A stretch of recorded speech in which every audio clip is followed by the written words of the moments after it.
OG. Siguro kaya mapuro lang aking utang. Oo. Eh, dahil nung bata ako, munti ka na ako mamatay. Ay? Bakit? Oh, dahil pinadede ako ng inay ng sariwang gatas. Sariwa na nga. Muntik mamatay. Muntik ka malason sa gatas? Hindi ho. Eh, ano? Munti ka na ako madaganan ng baka.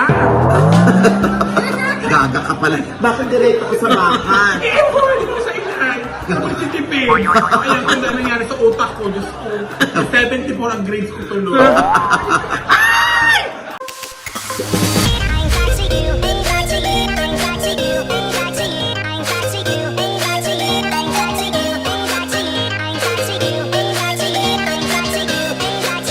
Ay, naku, Tito Oy, sorry po. Ano ba ka nagsasorry? Eh, paano po may aaminin ako sa inyo? Sa akin? Bakit? Ano? May scandal din po ako. Video scandal?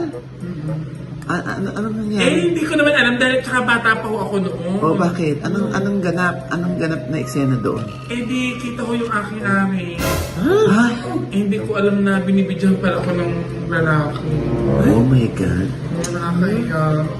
Ako naman, Joseph. Ba't tapos? Eh, buti na lang kung pwede kong i-deny. Paano mo di-deny? Ba't hindi ba kita yung mukha mo doon? Kita ang mukha ko, pero bata pa naman ako noon. Kakalat pa rin yun, Josa. Eh, okay lang mo, Tito OG. Bakit? Eh, sa video na yun, hindi pa ako tuli. Oo. Pwede, gaga ka, eh, yan pa rin mukha mo, di malalaman pa rin nila ikaw yun. Eh, kaya nga ako nagpatuloy, Tito OG. Oo. Para pag ino-question nila ako, ipapakita ko lang kung natuloy na ako. So, hindi na ako yun. Gaga. Kita nga yung mukha mo. Ang mukha naman siyang bayan. Hindi. Ewan ko sa'yo, Josa. Kanilimutan ko na yun. At least wala naman nakapanood. Oo. Kasi naman nakakadiri. Nakakadiri. Kaya hindi ko maalam. Ewan ko sa'yo. Dangan-dangat, andito na si Josa Poco. Oo. Si Josa Poco po ay may skandal. Ay, totoo pala na. Yes, oo. Eh kasi, Diyos ko, makita mo lang ang mukha ni Diyos. Mukha ng Ang skandalo. Tito OG, Grabe yun. Tito OG, akala ko gusto lang ako i-rebrand. Bakit parang lalo niyo akong pinapasama? rebranding. Nakakaloka. Hindi kasi may video si Josa. Mukha siyang ano. Hindi. Mukha siyang B. B? Ano? Bea. Ano? Tito OG, sunod-sunod ang mga issue about sa mga utang na loob. Bakit? Yung kay Liza, kay Willie. Oo. Eh, naalala ko yung kaibigan ko. Oo. Sinifeel ko sa utang. Oo. Aba, walang maalaala. Huh? Ayaw magbayad. Bakit? Hindi niya daw alam na nagka-utang siya sa akin. Ha? Ang sabi ko sa kanya, umutang ka sa akin nung lasing ka. Oo. Ang sagot sa akin, Oh. ano ka naman ito? Bayad ko na yun. Oo. Sabi ko, ha? Wala akong matanda na nagbayad ka sa akin. Oo. Ang sagot niya, nagbayad na ako sa iyo nung lasing ka. It's a time. Aray! Buti pa si Sarah, grateful sa nanay niya. Bakit? Eh, ako hindi ako grateful sa nanay ko. Hoy! Bakit naman? Huwag naman ganyan. Dapat, Josa, grateful ka. Eh, paano po, eh, nagbabalik tanong sa akin lagi yung hindi natuwa ang nanay ko sa akin nung isinilang ako. Ha? Alam niyo, hindi ko makalimutan ang kwento ng lola ko. Oh. Nung karga-karga ako ng inay habang pinapadede Oh. sa kanyang dibdib. Oh. Biga po, pag magandang anak, tuwang-tuwa. Oh. Oh. Tuwang-tuwa habang pinapadede. Tuwa sa'yo. Hindi nga po, Tito Oji. Ha? Hindi siya natutuwa sa akin. Bakit? Eh, kasi nga, Tito Oji, hindi ako maganda. Oo. Habang pinapadede ako, ganyan na lang ganyan ang inay. Hindi iniiwasan niyang makita ang mukha mo? Oo, titingin sa kaliwa, titingin sa kanan. O, anong kwento doon ng lola mo? Eh, paano daw, Tito OJ? Oo. Kapag daw ako'y tinitingnan ng inay, Oo. para daw siyang nananalamin. Kaya pala. Alam yung nanay mo talaga hindi grateful. Hindi ka tulad, pag maganda yung anak, talagang kinukurot-kurot pa habang nadede. Ako talaga ganyan. Kaya pala ang dami mong beklat sa mukha. Kurot siya. Oo, kinukurot ako ng nail cutter. Diyos ko, ang mahal-mahal pa naman ng nail cutter nung araw. Doon ka pinaghinayang talaga. sa mukha. Nakakaloka. Pwede naman Chani, di ba? Grabe yung dagat dito. At saka yung mga buhangin, ang linis. Grabe. diba? Ang ganda ng ng beachfront ng Ohana. Ohana, oo. Kumusta experience mo, Diyosa? Oo. Eh, yun nga dahil ang linis ng tubig, Ah. tapos pinong-pino yung buhangin. Ah, Ay nako, nagbangon ka. lumapagi agad ako. Ha? Lumapagi agad ako. Anong lumapagi? Humiga! Akala ko naging bagay siya. Akala ko naging bagay. Tapos, Ganyan. Dahil pagod na pagod ako, nagpahinga ako. Tapos maya-maya may isang foreigner. Parang mga French. Ganyan. Ay? Sabi sa akin, "Hey, are you relaxing?" No, not me. Tapos may dumating na naman parang Koreano. Sabi sa akin, "Hey, are you relaxing?" No, not me. Tapos may pangatlo na naman. Tinanong na naman ako kung are you relaxing? Sabi ko, hindi nga. Kaya nabisit na ako. Dahil naiinis na nga ako, tumayo na ako at lumipat ako ng ibang pwesto. Tapos ang paglipat ko, dahil kaganda nga ng dagat dito, may nakita naman ako isang foreigner. Nakita ko nakahiga, nagsasunbathing. Kaya tinanong ko. Sabi ko, "Hey, are you relaxing?" Aba, sumagot. Sabi, "Yes, I'm relaxing." Kaya sabi ko sa kanya, "Naku, kayo na ka ba pinaghahanap? Ang dami na naghahanap sa iyo." gaga! Sabi na siya na pala sa relaxing eh. Huwag ka na makikipag-usap sa ako. Ewan ko sa'yo, Diyos. Nagtataka lang ako, yung French tsaka yung Koreano, yung isa lang ang accent. No, hindi. Isang tanong, are you relaxing? Are you relaxing? Bakit sa Batangas? Sobrang. Bakit naman kasi ang dami foreigner dito? Ay naman, Tito Ogie, yung ginawa ni Juliana na yan, na pagsasanla o pagbibili ng kanyang corona for the content. Ay, yung akin iba naman, Tito Ogie. Nagsanla naman ako ng aking mga diamonds. Diamonds talaga. Mga, ha? Dahil marami yun, Tito. Oo. Ano nangyari? Ay, ayun na nga, Tito Ogie. Pagpunta ko sa sanlaan, tinanong agad ako ng babae kung anong isasanla ko. Eh di ibinigay ko yung aking mga diamonds. Sabi ng babae, "Ito ka talaga ang isasanla." Sabi ko, "Oo, yung mga diamonds na iyan." Alam mo, Tito Ogie, Mama Noy, ibinato lahat sa akin ng babae yung mga diamonds. Oh my God. Aray ko, di tumama sa mukha mo. Oo, Tito Ogie, tumama lahat sa mukha ko. Aray ko, sakit nun. Di nagkakabukol-bukol yung mukha mo nun. Hindi naman masyado, Tito Ogie. Hindi naman masyadong masakit. Ang dami nun, no? Bato-bato yun, di ba? Hindi naman siya bato, Mama Noy. Ano? Baraha siya. Baraha yung mga diamonds sa... Tinuruan mo yun. Ako ba may mas katuro no?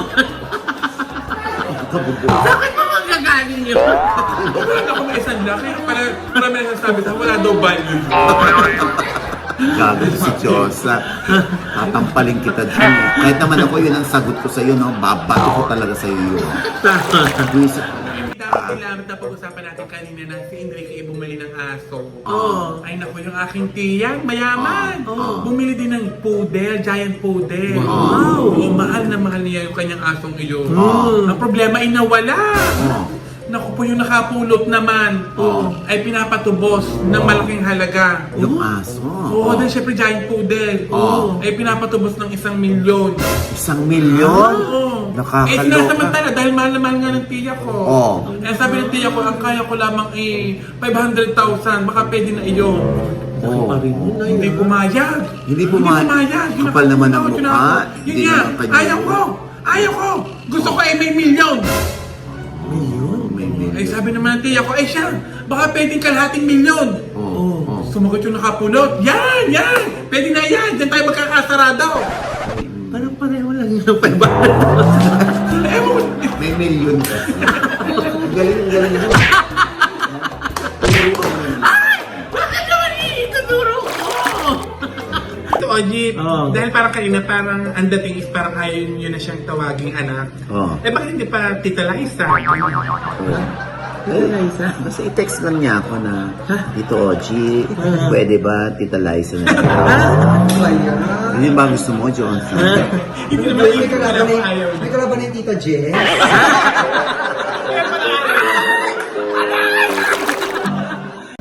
may share lang ako. Dati may isa ako nakitang picture. May isa nagko-concert, tapos may isa lang nanonood. Isa lang ang audience. Oo. ang Tapos yung pala, nanay niya yung nanonood. Na parang ang caption is, kahit maluos ka na, may isa pa rin susuporta at susuporta sa iyo. May nakita akong ganun picture. Sino yun? Ako yun, Tito Oy. Siyempre, ganun mapagmahal ang ating ina. Kaya parang feeling ko, hindi matitiis ni Mami Divine. Kita mo, nanay mo lang yung nanonood, yung tatay mo, kasi lagi mo duty eh. Kaya hindi nanood eh. Dapat dalawa yun eh. Galit, nagsabo. Oji, you should be proud. Why? Ito yung inedit ni Edit Coslo. Ano ba yun? Lucas Edit. Oo, ni Lucas Edit. Dahil, syempre mga sikat lamang ang ginagawa niya. Yung mga nagtitrend na yun. Dapat matuwa ako. Oo, sikat ka na, ibig sabihin. Kailan kaya si Johnson? Ay, naku, baka nanonood siya. Baka naman. Ay. Pero maganda na ako. Dapat hindi na ako ni-edit. Ay, wow. Perfect ko na. Pangit ako, kaya ako in-edit. Wala Parang yung gusto niya sabihin Wala. Wala na. akong sinasabing ganun. Pangit ako, Pero, kaya parang ako wala in-edit. naman kailangan i-edit sa Parang akin. hindi na Okay daw naman kailangan yung sa kanya, pero ikaw daw ka-edit-edit. Parang ganun gusto niya sabihin eh. Yung nagsusulsul na naman ako, kaya Marisol. Marisol. Kakaloka kayo.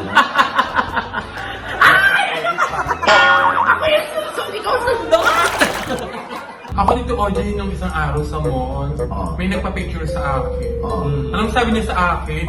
Akala ko pangit ka sa personal. Oo, talaga. Talaga. Ano sabi niya nung nakita ko sa personal? Sabi niya, mas pangit ka pala lang. Nagagit ako. Sabi kayo sa akin. I love you, Yung talaga yung dalawa. I love you. Muli talaga kayo. Ha? Ayaw ko na nga dito, alis na ako. That's Sabi ko kayo. Ayan, ayaw na niya.